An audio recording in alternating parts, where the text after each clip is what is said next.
Hey everybody, this is David Skrika, stock chart of the day. This will be another quick one here today. I'm actually going to take a walk to another. We'll have some interesting videos next week. I can take a walk to another waterfall, and then there's another area called the Peak, which I'll do next week. It's kind of like this. I showed it just kind of the top of the escarpment. It has a view of all of kind of Dundas, Hamilton, the surrounding areas. Is really nice. So I'll do that probably next week. So today, I will have my birthday. I think on my birthday update, which will be tomorrow, I think I'm just gonna kind of do some charts. Maybe it's just just talk about some things in general, right? So you don't have to always be like I said. Sometimes you don't want to talk about markets, and you got to give me a break on my birthday and let me talk about some stuff. um, etc. Right? So anyhow, we're going to look at some interesting things here going forward, or interesting. Today we're going to actually, because I am in Canada, I am Canadian, and I am in Canada at the moment. We're going to look at the Canadian dollar as our stock chart of the day. Now you can see yesterday. Unfortunately, these charts don't update like intraday. You can see, but we'll look at the Canadian dollar and the U.S. dollar index. So first of all, let's go look at the U.S. dollar index. This actually does do intraday, which is interesting because the US dollar is really starting to roll over now.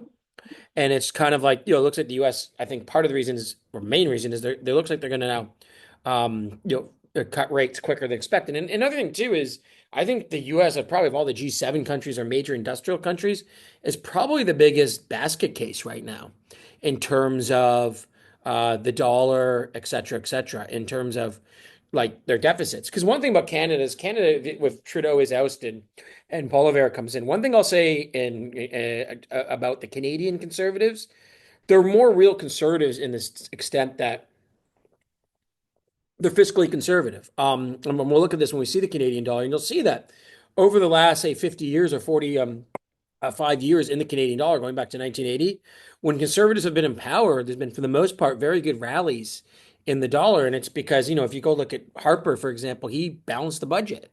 Mulroney signed free trade, which really helped the Canadian trade balance, et cetera, et cetera, et cetera, et cetera. So I think like that's interesting there's something for the Canadian dollar, which now look at here. But if you go look at the US dollar, yeah, if we break as kind of 100, which we're at right now, break that low here of 2023, yeah, it looks like we go back to the 2020, 2021 lows, which in terms of the Canadian dollar means it could go up to 80 cents or so. And you can see the Canadian dollar, this is basically has been in this long trading range since about 2015 of about 83 cents on the upside, 68 cents on the downside. We're right in the middle of it at 74 cents, but it does look like we're kind of basing here.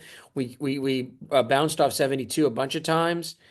And like I said, when you get that difference, I think you'll really see it of Poilievre versus Trump or Harris. We'll see much positive. So here we see it. And this is when I talked about Mulroney was elected about here in '84. There was downturn, and then he was ousted here. Dollar did start coming down here. Canada was in recession, etc. And then it fell more because of the U.S. dollar strength, to be blunt. And oil was very weak until 1998, and then had a huge rally in the 2000s, a lot because that was the huge boom in the oil sands in Canada, and of course, oil boom. So that really helped the Canada, the balance of payments, the trade deficit, etc. Because all of a sudden, you were getting, $120 for oil by 2007, 8 instead of $20 a barrel of oil, which is, where it was in the late 90s.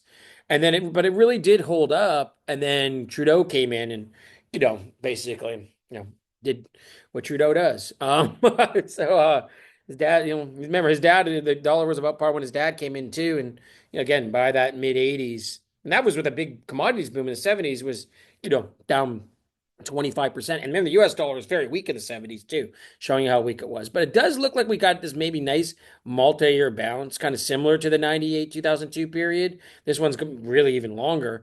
And, longer the base, the more the space. So I think that if we first can break this kind of like 75, 76 area, and then especially if we break 83, we're probably going back to par. And that's a big deal for me because one reason I was able to buy my house in the Bahamas was that when I had a company called Tinka that I invested in, and I made about 10x on the investment from 10 grand to about 110 grand, I was able to get like 110 grand US because it happened in about 2010, 2011. And, you can see the dollar was actually, I think actually I was getting like $1.02 or something. So I was getting like my 110 grand Canadian got me like 112 US or something at the time. So, it makes a big difference, especially for your standard of living, But imagine too how much Canadian real estate will be worth then. Like it's already worth almost like in a lot of areas double or triple what it is in the US in a lot of the big cities. And in terms of the median price in the US, it's just over 400,000. In places like Toronto, it's like 1.5. But that 1.5 is like 1.1 American. Well, of course, it'll be 1.5 American if we get par. So anyhow, so the Canadian dollar looks like it could be basing here.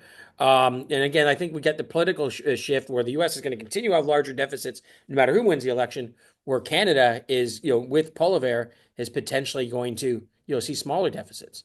So I hope you enjoyed this, and yeah, well, I think you'll like my next video from the waterfall tomorrow.